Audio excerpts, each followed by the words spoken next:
Nous avons parlé hier du fruit que produit un arbre. Aujourd'hui, permettez-moi de nous poser la question suivante. Comment est décrit ce fruit que le chrétien doit porter? Allons un peu plus dans le détail.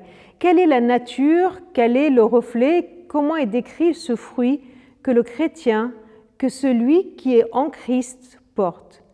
Galates 5, 22.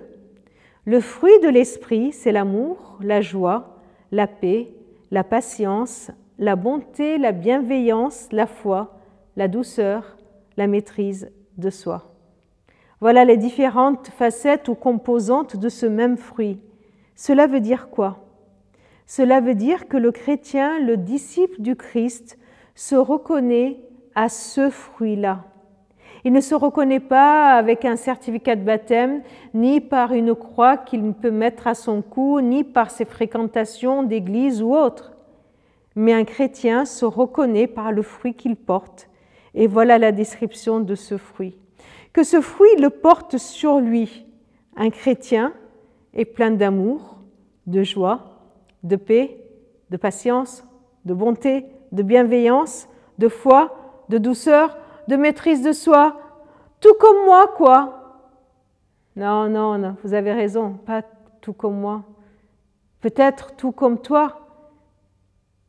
Devant ces affirmations, on peut vite se décourager. On peut se dire, oh là là, mais ça, c'est pas pour moi, ça, c'est pas moi.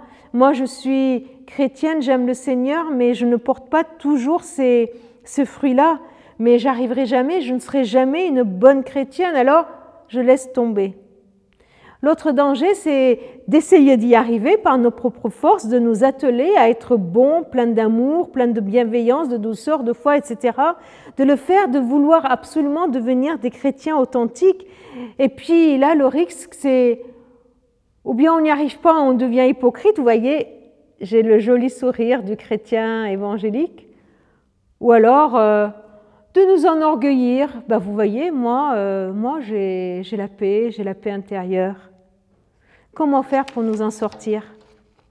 Eh bien, ce que nous venons de lire nous montre que nous ne sommes pas obligés d'être tiraillés entre choisir d'un côté la culpabilité, le découragement, ou de l'autre l'hypocrisie et l'orgueil.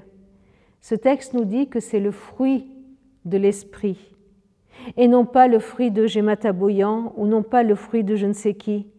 C'est le fruit de l'esprit.